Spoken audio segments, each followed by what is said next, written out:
Mi nombre no importa. Lo que importa es que sobreviví.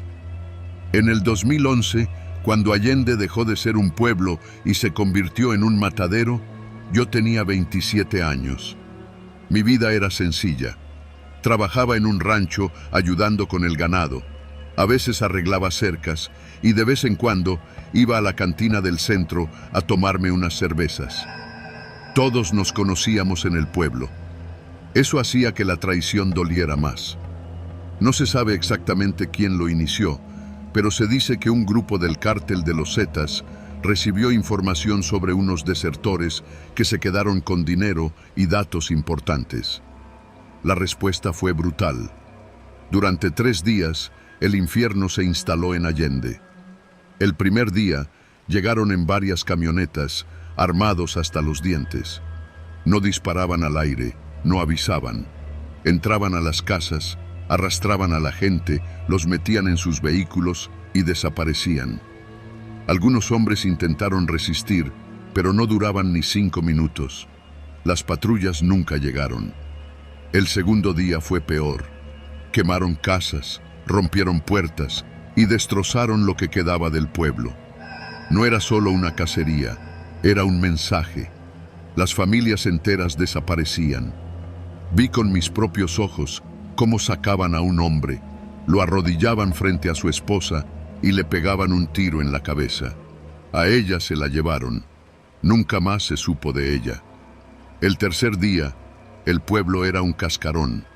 Calles vacías, olor a pólvora y carne quemada. Ahí es donde empieza mi historia. Aquella noche no podía quedarme en mi casa. Vivía solo, en una construcción vieja en las afueras del pueblo. Sabía que si llegaban hasta allá, no tenía escapatoria. La única opción era huir antes de que anocheciera. Caminé por calles vacías, pegado a las paredes, con el corazón reventándome en el pecho. En la esquina de la tienda, La Estrella, vi una camioneta estacionada con las luces apagadas. Me agaché detrás de un coche viejo y observé. Había 3 hombres, fumando, riéndose de algo. La risa se sintió como una burla a la muerte que rondaba por todos lados. «Ya casi acabamos», dijo uno de ellos. «El jefe dijo que no dejemos a nadie». Apreté los dientes. Seguí por el callejón detrás de la iglesia y tomé la vereda que llevaba al rancho donde trabajaba. Ahí, al menos, había caballos, pero no llegué. Antes de salir del callejón, vi algo que hizo que mi cuerpo se paralizara. En la esquina, bajo la luz mortecina de un poste, estaba el Mingo, un tipo que conocía desde la secundaria. Trabajaba en la carnicería del mercado y siempre tenía un chiste malo para contar. Pero esa noche no estaba sonriendo, estaba hincado, con las manos amarradas a la espalda, y detrás de él, sosteniéndole la cabeza como si fuera un muñeco, estaba otro hombre. Un desconocido con una camisa blanca manchada de algo oscuro. En su mano derecha tenía un machete. Mi cuerpo se tensó. Sabía lo que venía. No me quedé a verlo. Corrí. Corrí sin mirar atrás, sin pensar, sin respirar. Me metí entre terrenos baldíos, entre arbustos y matorrales secos que me cortaban los brazos y la cara. No tenía un plan, solo la certeza de que tenía que alejarme de ese pueblo maldito. Después de lo que parecieron horas, llegué a un caserío abandonado, de esos que quedaron en ruinas cuando la gente empezó a irse a Monterrey o a Piedras Negras en busca de trabajo. Me metí en una de las casas, cerré la puerta como si eso sirviera de algo y me dejé caer en un rincón. El silencio me rodeó, pero no duró mucho. Escuché pasos afuera. No supe cuánto tiempo había pasado, si eran minutos o si la noche ya estaba terminando.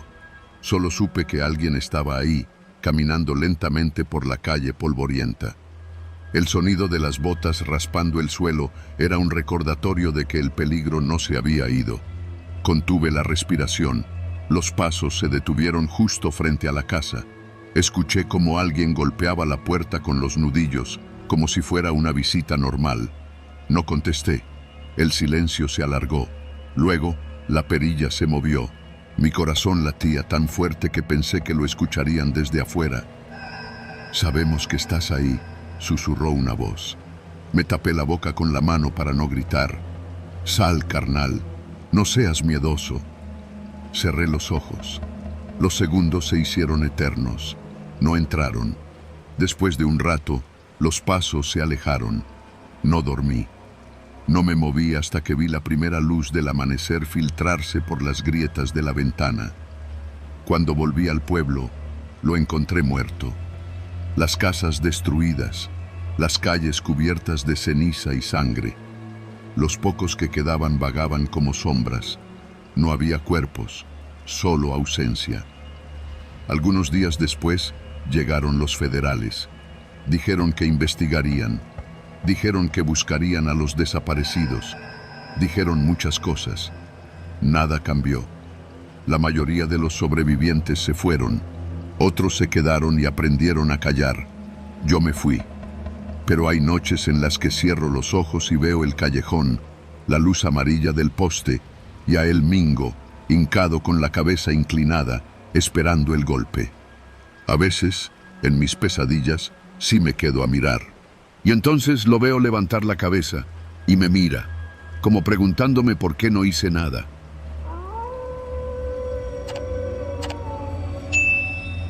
No era la primera vez que hacía ese recorrido. Desde hacía meses, cada 2 semanas me subía a un autobús en Reynosa para viajar hacia Ciudad Victoria. Nunca había tenido problemas. Me sentaba cerca de la ventana, ponía música y me dejaba llevar por la monotonía del camino. Pero aquella noche de noviembre, todo fue diferente. Recuerdo que salimos de la terminal poco después de las 10 de la noche. El autobús iba casi lleno. Había familias, estudiantes, trabajadores que regresaban a casa. Yo llevaba una chamarra ligera y una mochila con lo esencial. Estaba cansado, así que apenas nos adentramos en la carretera, apoyé la cabeza en el vidrio y cerré los ojos. No sé cuánto tiempo dormí, pero me despertó el murmullo inquieto de algunos pasajeros. Abrí los ojos y noté que el autobús iba mucho más lento de lo normal. Miré por la ventana. Estábamos en una carretera solitaria. El asfalto parecía tragarse la luz de los faros. No había casas ni postes de luz, solo el monte oscuro y la silueta de unos cuantos árboles a los lados. «¿Por qué nos detenemos?», preguntó una mujer unas filas adelante. Nadie respondió. El chofer seguía conduciendo, pero su postura estaba tensa. Miré alrededor. Varios pasajeros ya estaban despiertos, intercambiando miradas de incertidumbre. Algunos revisaban sus teléfonos, pero no había señal. Entonces lo vi. A unos metros, sobre la carretera, había un auto atravesado. Las luces intermitentes parpadeaban en la oscuridad. A un lado, un hombre hacía señas con las manos. Llevaba ropa oscura y parecía nervioso. «No mames», murmuró el tipo que iba en el asiento de al lado. El autobús se detuvo. En ese instante, el instinto me gritó que algo estaba mal. No era la primera vez que escuchaba historias de asaltos en la carretera. El silencio dentro del vehículo se volvió insoportable. El chofer dudó, pero al final puso las luces altas para ver mejor. El hombre seguía haciendo señas. Fue entonces cuando notamos que no estaba solo. De entre los matorrales a los lados de la carretera salieron más hombres. 4, 5, quizá 6. Iban armados. El pánico explotó dentro del autobús. «¡No se muevan!», gritó el chofer, pero era tarde. Algunos intentaron esconderse entre los asientos. Otros revisaban frenéticamente sus teléfonos. Yo solo podía pensar en lo que estaba a punto de pasar. Afuera, los hombres avanzaban con calma, como si ya hubieran hecho esto antes. El primero en subir fue un tipo flaco con una gorra oscura. Traía una escopeta colgada en el pecho y una pistola en la mano. Detrás de él, otros 2 hombres subieron rápido, gritando órdenes. «Todos con la cabeza abajo, celulares y carteras, rápido». El miedo nos paralizó. Un hombre mayor que iba adelante intentó hablar, decir algo, pero recibió un golpe en la cabeza con la culata del arma. Cayó entre los asientos, inconsciente. La mujer que iba con él empezó a llorar. El tipo de la escopeta caminó por el pasillo. Nos miraba uno por uno. No queremos problemas. Hagan lo que les pedimos y nadie sale lastimado. La voz le temblaba. No sé si por adrenalina o por otra cosa. Saqué mi cartera y mi teléfono sin pensarlo. Mis manos sudaban. Cuando uno de los asaltantes pasó junto a mí, se los entregué sin mirarlo a los ojos. Sentí su respiración agitada mientras me arrebataba todo. En menos de 5 minutos ya habían despojado a todos.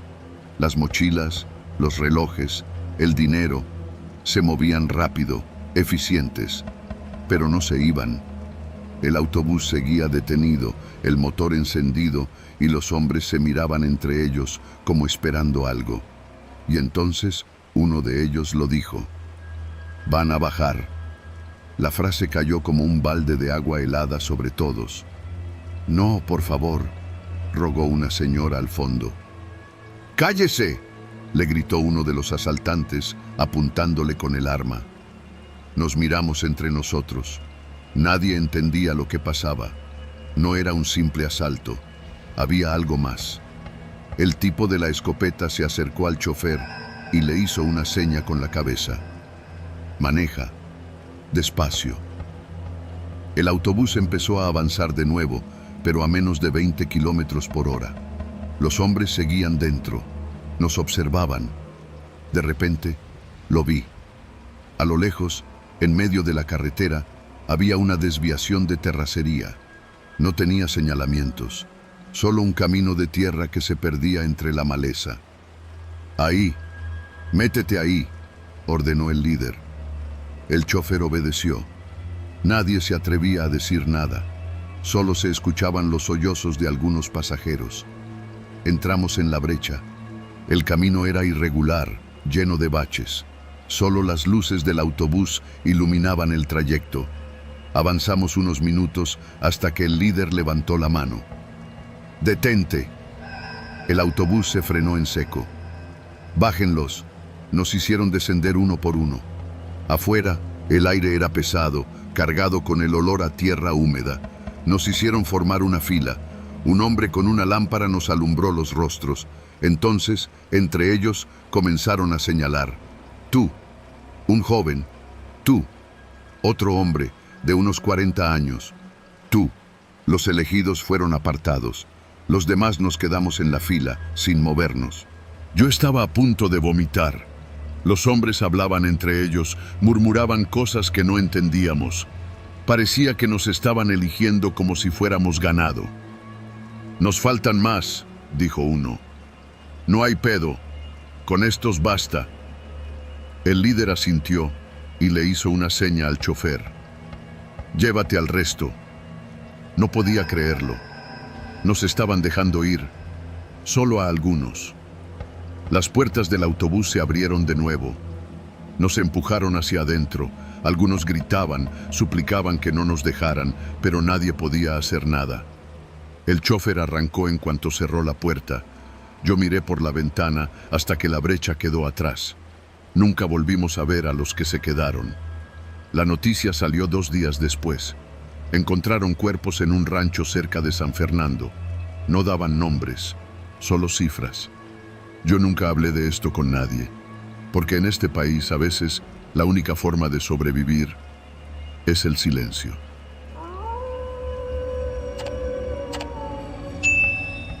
Cuando la necesidad aprieta, uno deja de pensar en el miedo. Eso me repetía mientras manejaba por aquella brecha en medio de la nada, un camino polvoso que ni siquiera aparecía bien en el GPS. Había aceptado un encargo que me pagaría bien, llevar a un grupo de 4 migrantes guatemaltecos desde la frontera hasta un punto seguro en Reynosa. Solo tenía que hacer eso, sin preguntas, sin hablar demasiado. El contacto me dejó claro que debía usar esa ruta secundaria para evitar retenes. Me pasó un adelanto en efectivo y un mensaje con las coordenadas exactas. Si ves algo raro, no te detengas, decía el último mensaje. Al principio, todo parecía tranquilo. Era de noche y la brecha estaba desierta. Solo el sonido del motor y el vaivén de la camioneta rompiendo la tierra seca. Los pasajeros iban en silencio, con miradas cautelosas. El más joven, un chico que no debía pasar de los 16 años, iba apretando un rosario entre los dedos. ¿Falta mucho?, preguntó uno de ellos. No, ya casi llegamos, mentí. La verdad es que no tenía idea. El camino era interminable y cada curva se veía igual a la anterior. De pronto, a unos metros adelante, los faros iluminaron algo que me hizo frenar de golpe. Una camioneta quemada. El metal aún reflejaba rastros de calor, como si hubiera ardido recientemente. Los cuerpos calcinados a su alrededor parecían parte del paisaje, figuras deformes fusionadas con la ceniza. Los migrantes comenzaron a murmurar entre ellos, pero los callé. No nos bajamos, no nos detenemos. Intenté rodear el vehículo, pero en cuanto puse la marcha, las luces de una patrulla estatal aparecieron detrás de nosotros. Sentí que el aire se volvía denso. Bajaron 3 hombres armados. Uno de ellos, un policía con el uniforme empolvado, nos apuntó con una linterna y me hizo una señal con la mano. «Baja, chofer». Obedecí con las piernas temblorosas. No era la primera vez que me topaba con estatales en situaciones incómodas, pero esta vez el ambiente se sentía diferente. No estaban revisando, no estaban pidiendo mordida. Sus rostros estaban vacíos de emoción. «¿A dónde llevas a la gente?» «No sé, señor. Solo me contrataron para manejar». El oficial asintió lentamente. Luego, con un gesto rápido, abrió la puerta trasera de mi camioneta. «Bajen». Los migrantes dudaron, pero no les dieron opción. Uno de los policías los sacó con jalones bruscos. «Son 4, ¿no?» «Sí». «Pues ahora son 5». Antes de que pudiera preguntar a qué se refería, sentí un golpe en la nuca. Todo se apagó. Desperté con la boca llena de polvo.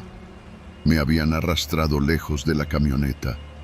Intenté moverme, pero las manos me temblaban. Me dolía la cabeza y un sabor metálico me llenaba la boca. A lo lejos, vi a los migrantes de rodillas, con las manos en la cabeza. A su lado, de pie, había alguien más. Un hombre cubierto de ceniza, con la piel resquebrajada por el fuego. No podía ser real. Uno de los policías le habló, como si fuera uno de ellos. «Tú ya sabes cómo termina esto». El hombre cubierto de ceniza se giró hacia mí. No tenía ojos, solo cuencas negras que parecían absorber la luz de la patrulla. Un disparo sonó. Uno de los migrantes cayó al suelo. El de ceniza se inclinó sobre él y en lugar de desplomarse, el cuerpo empezó a deshacerse, como si el fuego lo reclamara una vez más. Mis piernas reaccionaron antes que mi cerebro. Corrí hacia la maleza, sin mirar atrás, sin pensar en nada más que en alejarme de ahí. Corrí hasta que la tierra se volvió piedra y las sombras de los árboles me tragaron. Detrás de mí, los disparos continuaban. No supe cuánto tiempo estuve huyendo. Solo recuerdo el sonido del fuego, del metal crujiendo. Cuando al fin encontré una carretera, caí de rodillas. Un tráiler se detuvo y el conductor bajó corriendo hacia mí. «¿Qué te pasó?» No supe qué responderle. Lo último que vi antes de desmayarme fue el reflejo en el parabrisas del tráiler. En la brecha, al borde del camino, 5 figuras cubiertas de ceniza nos miraban, esperando a que alguien más tomara la ruta equivocada.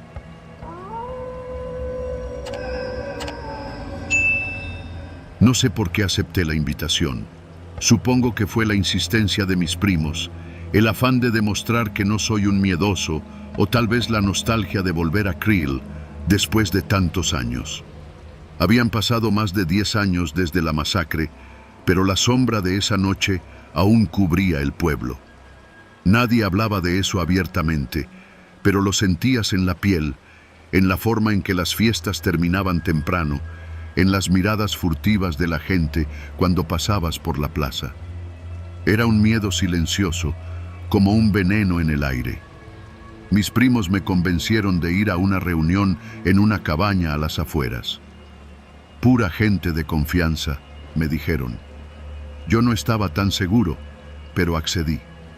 La carretera serpenteaba entre los pinos y el frío de la sierra mordía la piel. Cuando llegamos, la cabaña ya estaba iluminada. Afuera había varias camionetas estacionadas y el eco de la música rebotaba en los árboles. Era una fiesta como cualquier otra.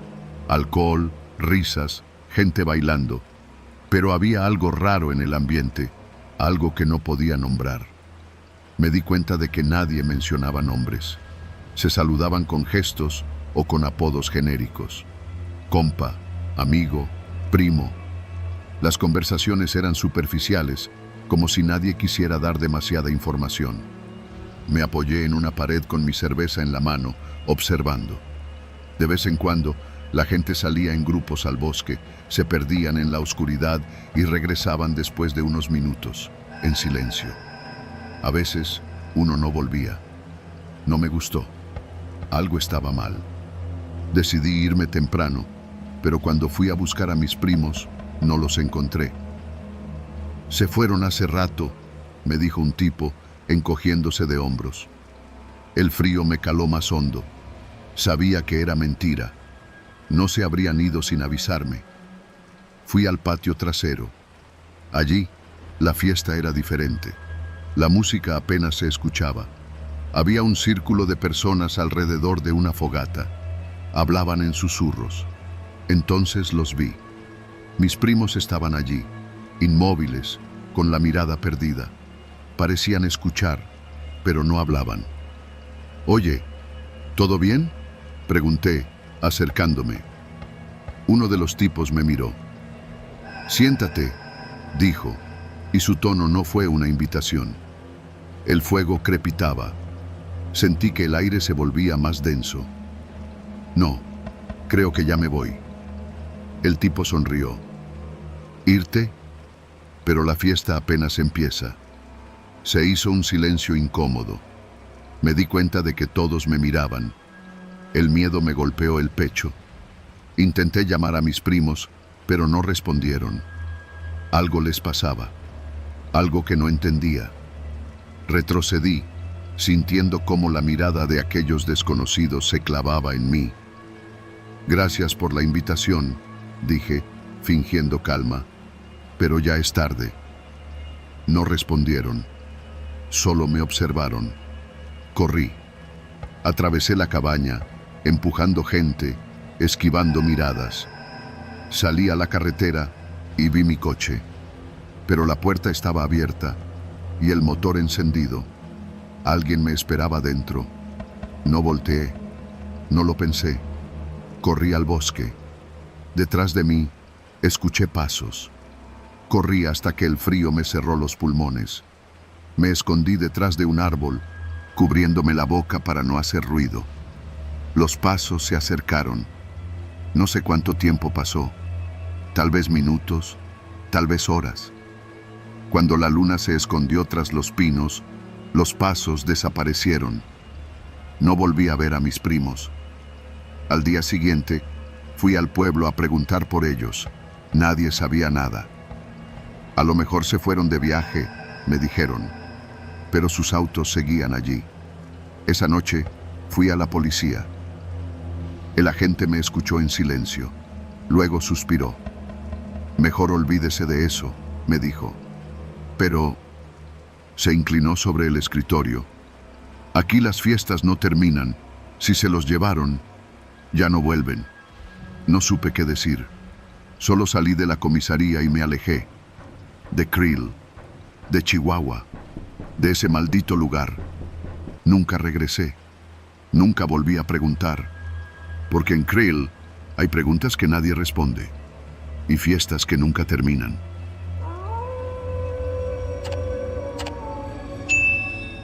Las llantas de la camioneta levantaban el polvo seco del camino. El sol estaba en su punto más alto y el calor era sofocante. La Mora, una pequeña comunidad en el norte de Sonora, se extendía ante nosotros como un puñado de casas desperdigadas en un paisaje árido y hostil. Mi nombre es Luis y viajaba con mi esposa, Elena, y nuestros 2 hijos, Matías y Sofía. Íbamos en caravana con mi cuñada y su familia. 3 camionetas, una detrás de otra, avanzando por el camino rural que nos llevaba de Bavispe a La Mora. El trayecto era largo y monótono, pero lo conocíamos bien. Lo habíamos recorrido muchas veces para visitar a nuestros parientes. Lo que nunca habíamos sentido antes era esa extraña tensión en el aire, como si algo nos estuviera acechando desde la maleza.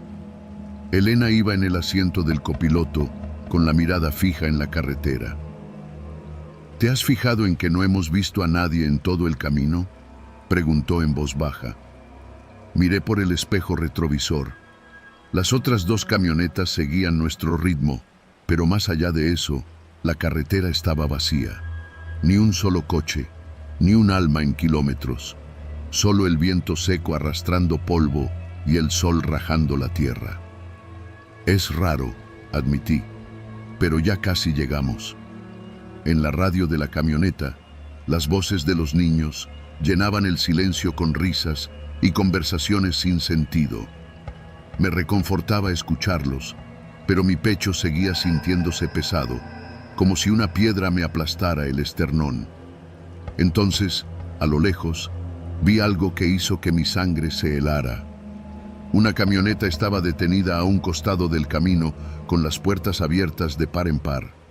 Era una SUV negra, de esas que usan los grupos criminales para patrullar las carreteras rurales. No había nadie a la vista, pero algo en la escena me dio mala espina. «No me gusta esto», murmuró Elena, apretando los puños sobre sus piernas. Tomé la radio y hablé con los demás. «Hay un vehículo abandonado en la orilla del camino. Manténganse alerta». Mi cuñado respondió con voz tensa. «Lo veo. No nos detengamos».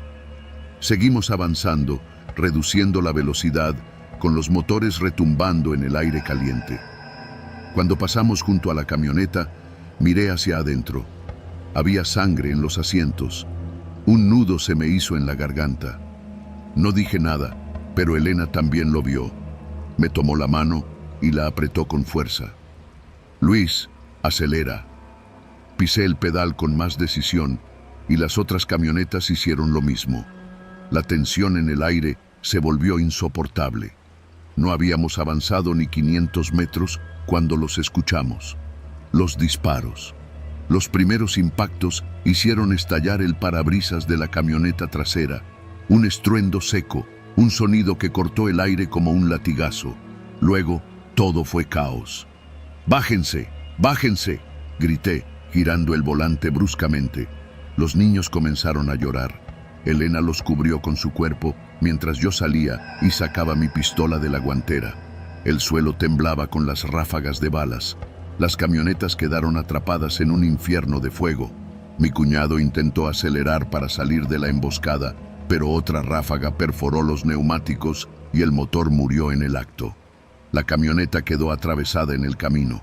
Corrimos hacia la maleza, tirándonos al suelo, tratando de escondernos. Matías y Sofía temblaban de miedo, cubriéndose los oídos. «No hagan ruido», susurré, abrazándolos con fuerza. Desde nuestro escondite pudimos ver cómo los sicarios se acercaban. Eran 5 o 6 hombres, todos armados, con los rostros cubiertos. Uno de ellos se asomó dentro de la camioneta de mi cuñada.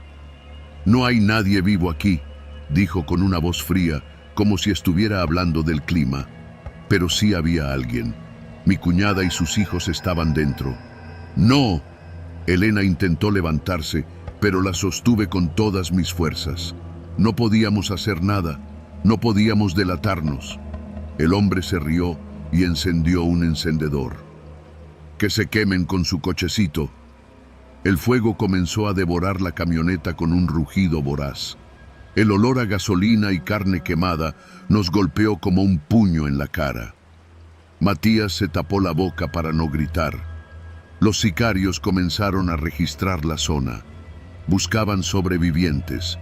Nos aplastamos contra la tierra, conteniendo la respiración. Podía escuchar los pasos acercándose. Uno de ellos pateó los arbustos a solo un par de metros de donde nos escondíamos. Revisen bien. Si dejaron chamacos vivos, hay que acabarlos. Elena me miró con lágrimas en los ojos. Sabía lo que eso significaba. Mi mente iba a 1000 por hora. No podía dejar que nos encontraran. Entonces, tomé la única decisión que podía salvarnos. Le hice una señal a Elena y a los niños para que se quedaran quietos. Luego, me levanté lentamente con las manos en alto. Los sicarios voltearon de inmediato. «¡Aquí hay uno!», gritó uno de ellos, apuntándome con su rifle. Mi corazón latía con tanta fuerza que sentí que se me iba a salir del pecho. «No disparen», dije con voz firme. «Estoy solo». Los hombres se miraron entre sí. «¿De dónde vienes?», preguntó el que parecía ser el líder. «Soy de aquí», mentí. «Solo venía de paso». El hombre frunció el ceño. «¿Eres mormón?», negué. «Soy de Bavispe. No tengo nada que ver con ellos». Se quedaron en silencio por un momento. Luego, el líder hizo un gesto con la cabeza. «Lárgate. No queremos testigos». No me lo pensé 2 veces. Caminé lentamente, sin mirar atrás, hasta que estuve lo suficientemente lejos. Cuando los perdí de vista, me desvié y regresé por el otro lado hacia donde estaban Elena y los niños. Nos tomó horas llegar a la mora, caminando por el monte, cargando a los niños cuando sus piernas ya no podían más. Cuando finalmente vimos las primeras casas del pueblo, rompí a llorar. Sabía que habíamos sobrevivido, pero también sabía que nunca volveríamos a ser los mismos. Los cuerpos quedaron en la carretera. El fuego consumió todo rastro de lo que habíamos perdido. ¿Y nosotros? Nosotros seguimos adelante con un peso en el alma que nunca se iría.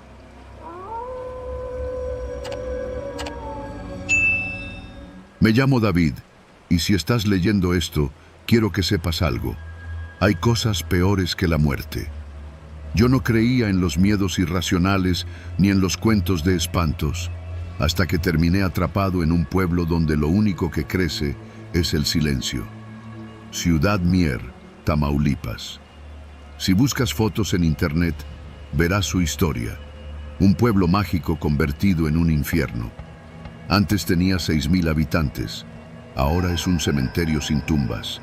Lo que pasó allí entre 2009 y 2010 no necesita explicación. Si vivías en el norte del país, sabías lo que significaba una guerra entre cárteles. Fui a Ciudad Mier por una estupidez, un negocio rápido. Me dedico a comprar y vender autos usados, algunos con papeles dudosos, nada grave. Un contacto me dijo que había una camioneta Ford Lobo 2010 abandonada en una casa allá, con llaves y todo. Bastaba con recogerla y llevármela. Fácil dinero. Viajé solo. Mi primo Iván, que solía acompañarme en estas cosas, me dijo que ni de loco entraba a Mier, que si el ejército había tomado el control del pueblo, seguro algo seguía mal, que no valía la pena por un maldito vehículo. Pero yo soy terco. Salí de Monterrey al amanecer y llegué a Ciudad Mier poco antes del anochecer. La carretera era larga y solitaria, sin casi un alma en el camino. El único sonido era la radio del coche, que de vez en cuando interrumpía la música con noticias sobre desapariciones. La violencia en el estado nunca había cesado del todo. Cuando pasé el letrero de Bienvenidos a Ciudad Mier, me recibió una escena fantasmal. La mayoría de las casas estaban en ruinas, ventanas rotas, paredes con agujeros de bala y anuncios viejos de campañas políticas deslavados por el sol. No había niños jugando, ni tiendas abiertas, ni perros callejeros. Era un pueblo abandonado por completo. Según mi contacto, la camioneta estaba en una casa cerca de la plaza central. Avancé por calles llenas de escombros y restos de muebles quemados. De vez en cuando, veía sombras moviéndose dentro de casas saqueadas. Gente que nunca se fue, o tal vez que nunca pudo irse. Cuando llegué a la dirección, encontré la camioneta en el garaje de una casa destrozada. Me bajé, revisé rápido y confirmé que tenía llaves. Subí y giré el encendido. Funcionó. En ese momento debí largarme de ahí, pero algo me detuvo. Frente a la casa, en la calle vacía, había un auto estacionado. Un Nissan Altima negro, con las puertas abiertas. No había nadie adentro. Aún más raro, el motor estaba encendido. Miré a los lados. Nada. Nadie. Solo el sonido del motor al ralentí y el viento seco arrastrando polvo. Tuve la mala idea de acercarme. Miré dentro del Altima. En el asiento del copiloto había una mochila abierta con un teléfono aún encendido. Tenía el WhatsApp abierto con la última conversación en la pantalla. Ya estoy aquí. No veo a nadie. Espera en el coche. No te bajes. No mames. ¿Qué es eso? Voy a ver. Ese último mensaje tenía 1 minuto de haber sido enviado. Tragué saliva. Me giré, revisando la calle. Algo estaba mal. Algo me estaba viendo. Me subí a la Ford y metí reversa. No iba a quedarme a averiguar qué le había pasado al dueño del Altima, pero cuando di vuelta en la esquina, vi otra camioneta estacionada en medio del camino. Era una Suburban blanca, con las luces encendidas. Tenía las puertas abiertas, igual que el Altima. Frené en seco. Miré por el espejo retrovisor. El Nissan ya no estaba. Me froté los ojos, el pulso acelerado. No era posible. No esperé más. Aceleré por una calle paralela buscando la salida del pueblo, pero a cada cuadra que avanzaba algo se repetía. Autos detenidos, con puertas abiertas y luces encendidas. En algunos aún sonaban los motores. Era como si la gente se hubiera bajado de golpe y desaparecido. Finalmente, vi la carretera. El cartel de "Gracias por su visita". Metí el pie en el acelerador, pero justo cuando estaba por salir, algo apareció en el espejo retrovisor. No era un auto, era gente. Decenas de personas en la calle, todas de pie, mirando en mi dirección. Inmóviles. No tenían rostros, o al menos no podía verlos con claridad. No quise mirar más. No sé cómo llegué de regreso a Monterrey. Cuando desperté, la camioneta estaba en la cochera de mi casa. No recordaba haber conducido toda la noche. Intenté llamar a mi contacto, pero su número no existía. Busqué información sobre Ciudad Mier en noticias recientes. No encontré nada nuevo, pero un foro de Reddit tenía una historia que me puso los pelos de punta.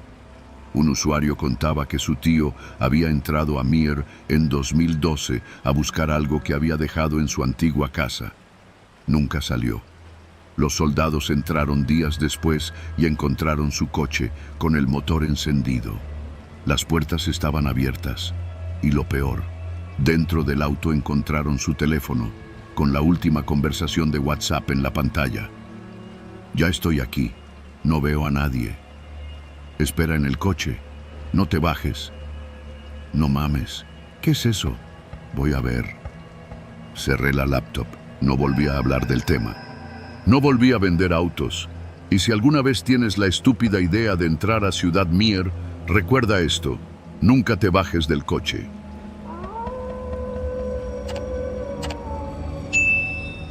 Había escuchado de San Miguel Canoa, no por el paisaje ni por la cercanía con la Malinche, sino por lo que había ocurrido allí en el 68. Un linchamiento brutal, provocado por el miedo, la ignorancia y el fanatismo. No era un cuento de terror, había sucedido. Hombres y mujeres, convencidos de hacer lo correcto, asesinaron a forasteros que solo buscaban refugio de la lluvia. Los masacraron, los arrastraron por las calles. Yo no creía en los fantasmas, pero sí en la memoria de los lugares. Y algo en mí sabía que un sitio marcado por tanta violencia nunca se limpia del todo. Era finales de noviembre cuando llegué a Puebla por trabajo. Me pidieron cubrir una historia sobre las comunidades indígenas que aún conservaban su forma de vida tradicional, y el nombre de San Miguel Canoa apareció entre las recomendaciones. Iba con la intención de entrevistar a los habitantes, pero también con la morbosa curiosidad de pisar aquel suelo manchado por la historia. Salí en la tarde desde el centro de Puebla en un carro rentado. Me habían dicho que, si quería hablar con la gente, tenía que hacerlo temprano. Los forasteros no eran bienvenidos de noche. Cuando llegué, la luz anaranjada del sol cubría los tejados y las calles de terracería. La iglesia dominaba el pueblo desde lo alto y la plaza tenía un aire detenido en el tiempo. Hombres de sombrero y mujeres de trenzas gruesas me miraban con desconfianza. Pregunté por alguien que pudiera hablar conmigo sobre las tradiciones de la comunidad. Me mandaron con el viejo Eugenio, un anciano que vendía pan desde la ventana de su casa. Los de la ciudad no vienen aquí si no es por dos razones, me dijo, partiéndome un bolillo en las manos. O quieren morbo o vienen por trabajo. ¿Usted qué busca? Trabajo, respondí.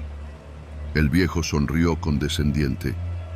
Váyase antes de que caiga la noche, advirtió. Intenté hacerle más preguntas, pero el hombre se cerró en sí mismo, como si algo en su memoria lo alejara de la conversación. Seguí preguntando por el pueblo. Me hablaron de la milpa, de las fiestas patronales, de la devoción a los santos. Pero en cuanto mencionaba el linchamiento, la gente se iba. Me di cuenta de que era un tema que seguía siendo un tabú. Cuando el sol comenzó a bajar, decidí que era mejor irme. Caminé de regreso al carro, pero antes de llegar, un hombre se me acercó.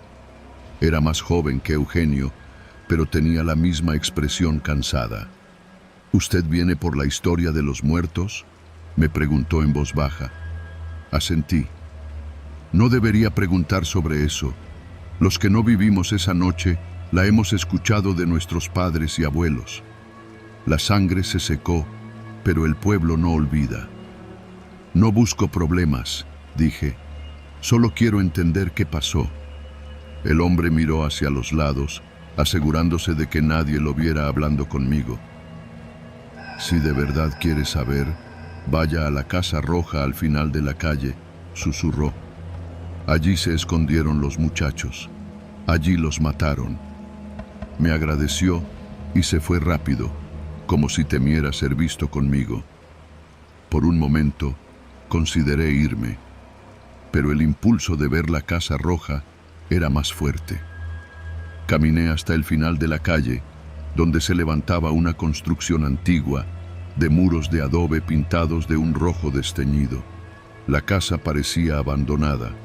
Empujé la puerta. Cedió con un crujido. Adentro, el aire era denso, con un olor a madera vieja y humedad. La luz de la tarde apenas iluminaba las habitaciones vacías. Caminé por el suelo de tierra endurecida. Había marcas en las paredes, arañazos profundos en la madera de la puerta trasera. Me estremecí. Se escuchó un golpe en el techo. Volteé de inmediato, con el corazón latiendo con fuerza. Tal vez era el viento, algún animal, o tal vez no. Dio otro golpe, y luego otro. Parecía que algo pesado caminaba sobre las tejas. Salí de la casa de inmediato, tropezando con una piedra al llegar a la calle. Me levanté rápido y corrí al auto. Cuando me giré, vi una figura en la entrada de la Casa Roja. No distinguí su rostro, pero estaba allí, inmóvil, mirándome. No lo pensé dos veces. Arranqué el coche y salí del pueblo sin mirar atrás. No eran fantasmas, no eran espectros. San Miguel Canoa no era un pueblo embrujado, era un pueblo que recordaba.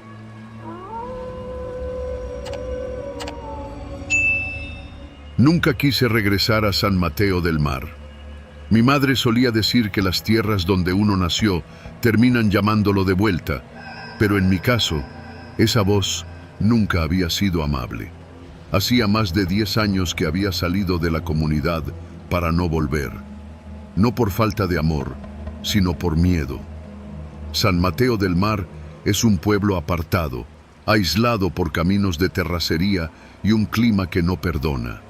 Está rodeado de agua por 3 lados, un lugar donde el viento silba entre los palos de mangle y la humedad deja pegajosa la piel. Aquí todos nos conocemos y sin embargo no confiamos en nadie. Cuando me enteré de la matanza, el horror me recorrió de pies a cabeza. 15 personas muertas, quemadas vivas por sus propios vecinos. No eran delincuentes ni forasteros, sino gente del pueblo. Se decía que la comunidad se había dividido en 2 bandos y que los que murieron simplemente estaban en el lado equivocado. No supe qué pensar. Mi madre aún vivía allí. Intenté llamarla, pero su teléfono sonó apagado por días. La señal en San Mateo del Mar es inconstante y la única forma segura de comunicarse es en persona.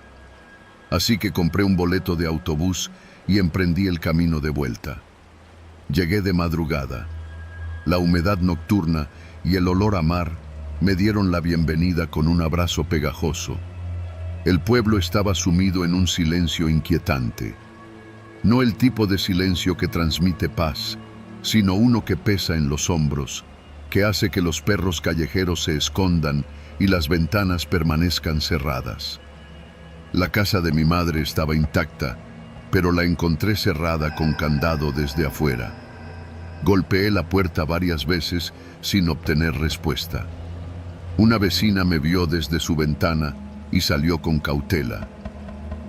Tu mamá se fue con tus tíos a Juchitán. Se asustó. Pensó que algo le podía pasar. ¿Por qué no me avisó? La mujer bajó la mirada. Aquí nadie confía en nadie. Me estremecí. Siempre había existido cierta tensión en la comunidad, pero esto era diferente. Antes, la rivalidad entre familias se resolvía con gritos o con peleas en el mercado. Ahora, la gente se mataba y se quemaba viva. Pensé en regresar al día siguiente, pero decidí quedarme. Alquilé un cuarto en la casa de un viejo conocido. La primera noche dormí poco. A pesar del calor, sentí un frío que no venía del aire, sino de los recuerdos que parecían empaparlo todo. Al amanecer, caminé por el pueblo. Los vecinos evitaban mirarme a los ojos. A cada paso, la tensión se palpaba en el ambiente. Nadie hablaba de la masacre, pero su sombra estaba en todos lados. En los rostros cansados, en los negocios cerrados, en los niños que ya no jugaban en la calle. Esa tarde me aventuré a la plaza, donde todo había sucedido. Lo que vi me heló la sangre.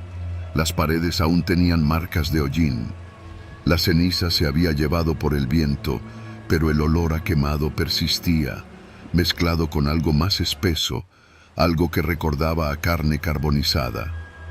Había manchas en la tierra que no se borraban con la lluvia.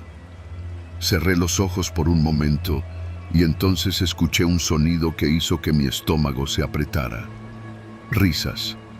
Abrí los ojos y vi a un grupo de niños jugando cerca de las marcas del fuego. Corrían, gritaban y reían, como si no supieran lo que había pasado allí. Pero entonces vi a uno de ellos, un niño de unos 10 años que no jugaba. Estaba parado junto a las manchas negras en el suelo, con la mirada fija en mí. No decía nada, solo miraba. Algo en su expresión me inquietó. No era curiosidad, era otra cosa. Me di la vuelta y me fui. Esa noche volví a mi habitación, pero no pude dormir. No dejaba de pensar en ese niño, en su mirada, en la forma en que se quedó inmóvil entre las sombras de la plaza. A eso de las 3 de la madrugada, escuché algo en la calle. Gritos. Me levanté de un salto y me asomé por la ventana. Un grupo de personas corría en la distancia, llevando palos y machetes. Las sombras alargadas de las antorchas danzaban sobre las paredes de las casas. No era la primera vez.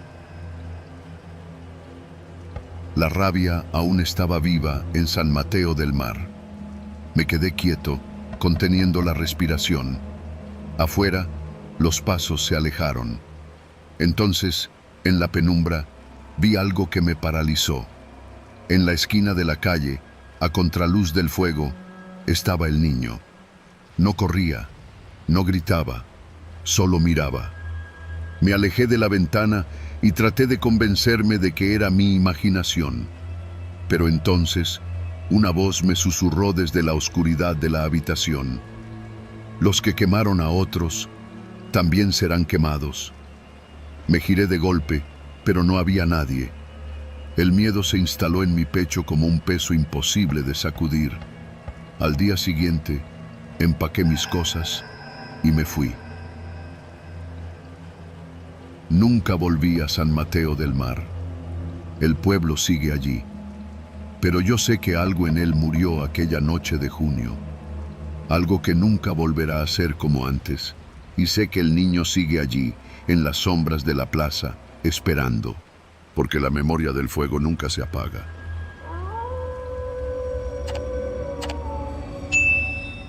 No sé por qué sobreviví. A veces pienso que Dios me castigó, que me obligó a ver todo para no olvidarlo nunca, para no tener paz, porque después de aquella mañana jamás volví a sentirme un hombre completo. Tenía 25 años el 22 de diciembre de 1997. Era apenas un muchacho cuando vi cómo mataban a mi madre, a mis hermanos, a mis vecinos. Yo vivía en Acteal, un paraje pequeño en los altos de Chiapas. Todos en la comunidad éramos tzotziles. No teníamos armas, solo palabras, solo rezos. Esa mañana, como todos los días, nos reunimos alrededor de la pequeña iglesia. Llevábamos semanas refugiados ahí. Huimos de nuestras casas porque sabíamos que nos querían matar. Yo no entendía bien los motivos en ese entonces. No sabía de política, no entendía de dinero ni de tierras. Solo sabía que había hombres armados que habían saqueado otras aldeas, que algunos de nuestros hermanos habían desaparecido en los caminos, que el miedo dormía con nosotros y nos despertaba antes de que cantaran los gallos. A pesar de todo, esa mañana rezábamos.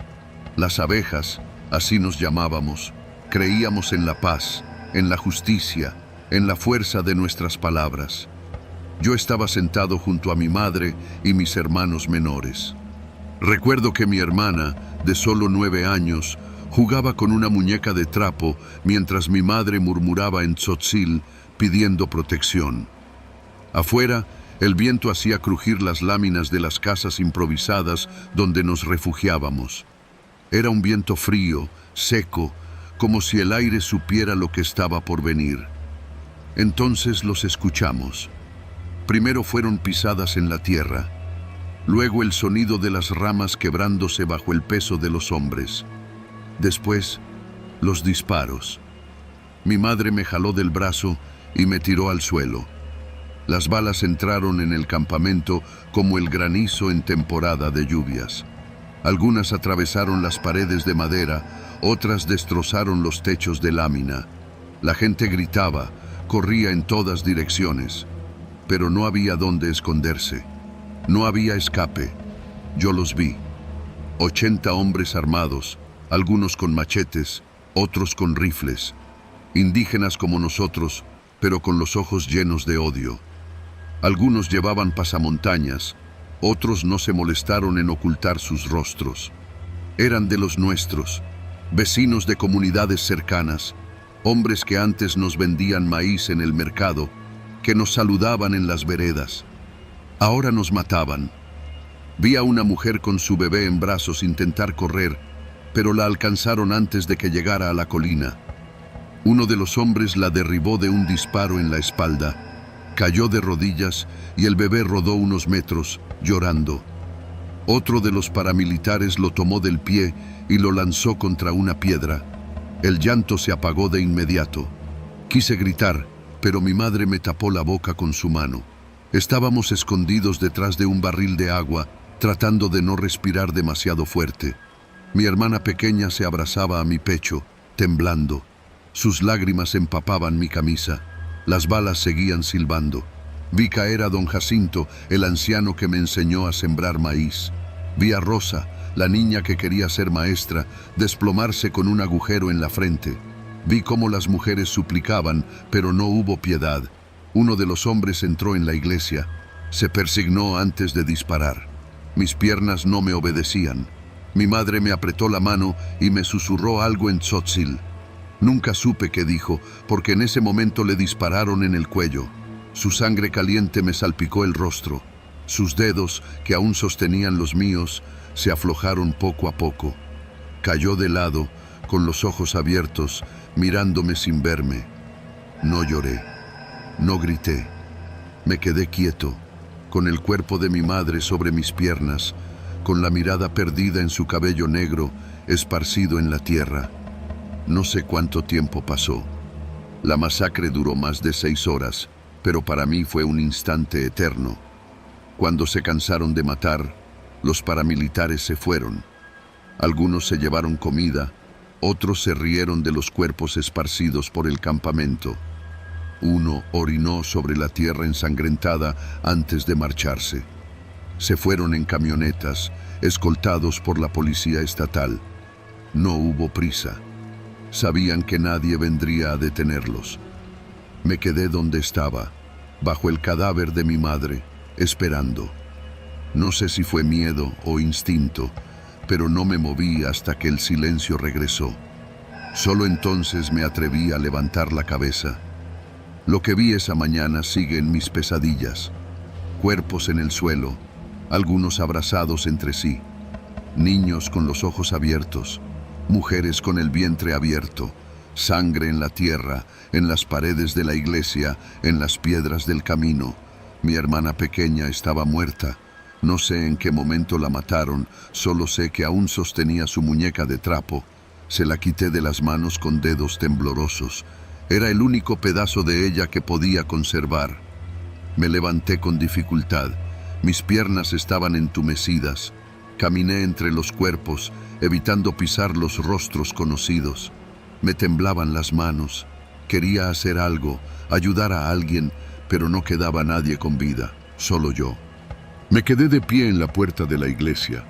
El aire olía a sangre y pólvora. Miré hacia la colina, esperando ver a alguien, esperando escuchar pasos, pero el mundo entero parecía haberse callado. No sé cuánto tiempo estuve ahí. Horas, tal vez. Hasta que llegaron otros hombres, no paramilitares, sino de la comunidad. Nos encontraron a los muertos y a mí. Un hombre me tomó del brazo y me preguntó algo, pero no pude responderle. Mi voz se quedó atrapada en esa mañana. Aún sigue atrapada ahí. Han pasado muchos años. Ya no soy un joven, pero sigo recordando. Sigo soñando con los disparos, con la sangre de mi madre en mis manos, con los hombres armados que desaparecieron sin castigo, porque ellos siguen ahí afuera. Algunos con cargos en el gobierno, otros en sus casas, viviendo sin remordimientos, porque a nadie le importó lo suficiente, porque Acteal sigue esperando justicia.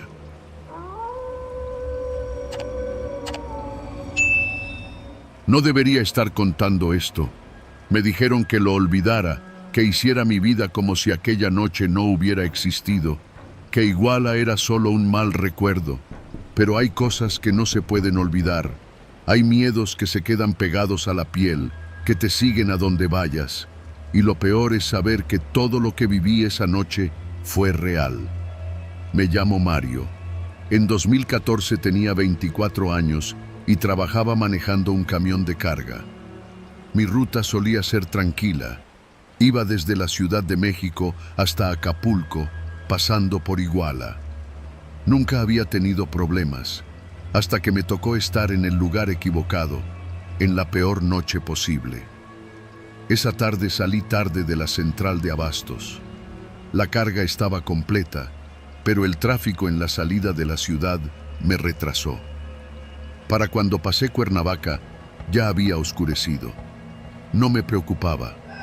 Conocía bien la carretera, y si mantenía buen ritmo, antes de la medianoche estaría en Acapulco.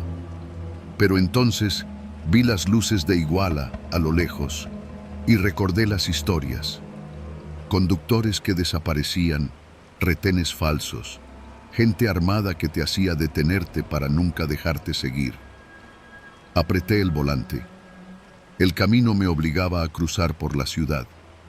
A esa hora, todo se veía normal. Calles vacías, pocos coches, algunos negocios aún abiertos. Pero había algo raro en el ambiente. Algo que no se veía, pero se sentía. A unas cuadras del centro, vi unas patrullas bloqueando una avenida. Me detuve unos metros antes. A lo lejos, varios policías estaban rodeando a un grupo de muchachos. Eran jóvenes, algunos vestidos con chamarras y mochilas. Me quedé en el camión, viendo. No parecían delincuentes, eran estudiantes. Entonces llegaron las camionetas. No tenían insignias, pero todos sabíamos lo que significaban. De ellas bajaron hombres armados, cubiertos del rostro, que se acercaron a los policías sin ninguna prisa, sin miedo. Hablaban entre ellos como si fueran compañeros de trabajo. Ahí supe que debía irme. Intenté meter reversa, pero una luz azul y roja iluminó mi espejo lateral. Una patrulla se detuvo junto a mi camión.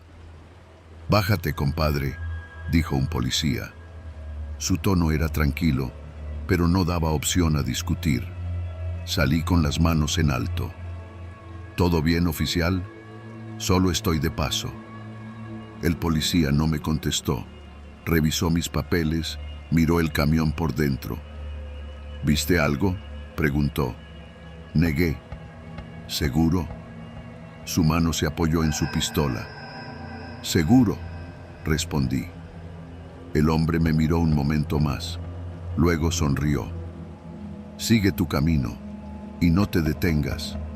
No me lo dijo como consejo, lo dijo como advertencia. Salí de Iguala lo más rápido que pude, tomando la carretera hacia Cocula. El miedo no se me quitaba del cuerpo. En el retrovisor, las luces de la ciudad se quedaban atrás, pero mi mente seguía atrapada en lo que vi. Esos jóvenes no iban a volver a casa. Lo peor es que lo sabían. Antes de salir de la ciudad, vi una última imagen que nunca podré borrar. Una fila de muchachos subiendo a una camioneta, empujados por los hombres armados. Uno de ellos me miró. No me pidió ayuda. No dijo nada. Solo me vio con los ojos de quien sabe que está a punto de desaparecer. En la carretera a Cocula, la noche era un abismo. No había autos, no había luces, solo la línea blanca del pavimento perdiéndose en la oscuridad. Pero no estaba solo. A los pocos kilómetros, una camioneta apareció detrás de mí. No tenía placas, solo sus luces altas iluminando mi espejo. Aceleré. La camioneta también. No había dudas. Me estaban siguiendo. Intenté mantener la calma. Sabía que no podía huir. Ellos mandaban en esa carretera. Entonces las luces desaparecieron. Mantuve el pie en el acelerador, pero no los vi rebasarme ni detenerse. Era como si nunca hubieran estado ahí. Poco después vi el desvío al basurero de Cocula. Y ahí, a la orilla del camino, estaban ellos. Me temblaron las manos. Eran los estudiantes. No sé cómo explicarlo. Sabía que no podían ser ellos, pero estaban ahí, parados en fila, como esperando algo. No me moví, no respiré, pero ellos sí. Uno de ellos levantó la mano y la apoyó sobre el cofre del camión. Y en ese momento, Las luces de una patrulla aparecieron en el espejo retrovisor. Cuando desperté, estaba amaneciendo. El camión estaba estacionado en una brecha de terracería, lejos de la carretera. No recordaba haberme detenido. No recordaba haber salido de Iguala. Mi ropa estaba sucia de polvo y ceniza. Cuando regresé a la carretera, ya no había nadie. Nunca hablé de esa noche. Seguí manejando mi ruta, pero cada vez que pasaba por Iguala, sentía el mismo peso en el pecho, como si todavía me estuvieran viendo. Con el tiempo, escuché lo que dijeron las noticias, que los habían quemado, que no quedaba nada de ellos, pero yo sé que eso no es cierto. Siguen ahí, en la carretera, esperando a que alguien los vea, esperando a que alguien por fin los lleve a casa.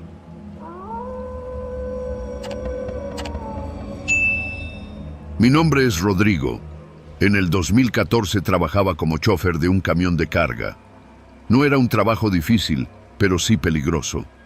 Viajar de madrugada por el Estado de México significaba lidiar con carreteras mal iluminadas, asaltantes y a veces retenes militares que eran más preocupantes que los propios delincuentes.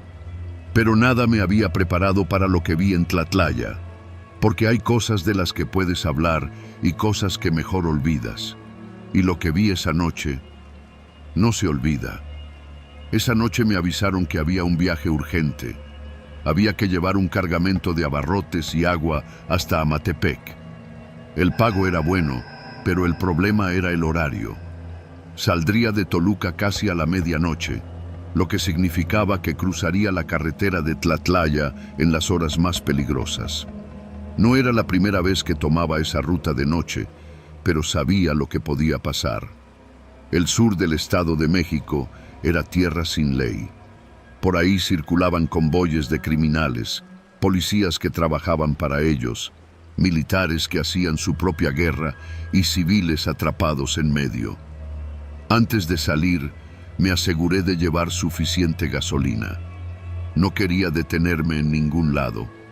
Mi único plan era manejar, entregar la carga y regresar lo antes posible. Pero en ese camino, los planes no significan nada. Apenas pasé Tenancingo, supe que algo estaba mal. La carretera estaba demasiado vacía. No era normal. Siempre había algún tráiler, alguna camioneta, pero esa noche ni un solo vehículo. Seguí avanzando, pero no podía sacudirme esa sensación de que algo andaba mal. En el retrovisor, las luces de Toluca se habían desvanecido. Frente a mí, la carretera se extendía como una lengua negra de asfalto que serpenteaba en la montaña. A lo lejos, se veían las primeras luces de San Pedro Limón. Y entonces los vi. 2 camionetas militares estacionadas a la orilla de la carretera. Sus luces estaban apagadas, pero los soldados estaban ahí, de pie, con sus rifles al pecho. Al principio pensé que era un retén, pero no había conos naranjas ni señales de alto. Nadie me hizo señales para detenerme. Y eso fue lo que más me asustó. Los retenes normales detenían coches. Los retenes que no eran retenes, mejor no saber. Seguí avanzando.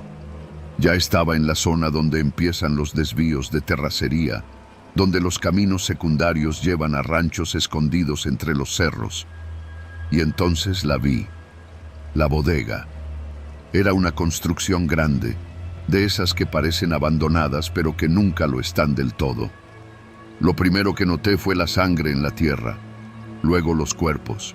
Había varios, tirados en el suelo, algunos contra la pared, otros apilados en la esquina. Me quedé congelado. No era la primera vez que veía algo así en la carretera, pero esto era diferente, porque no era un asalto. No era un pleito entre criminales, era una ejecución. Lo supe porque las posiciones eran demasiado ordenadas, porque las armas estaban en lugares donde no tenían sentido, porque había un soldado parado sobre los cuerpos, dándoles la espalda como si no le importara. No era una escena de guerra, Era un trabajo ya terminado. Pisé el freno sin darme cuenta. Me quedé mirando, con los nudillos blancos sobre el volante.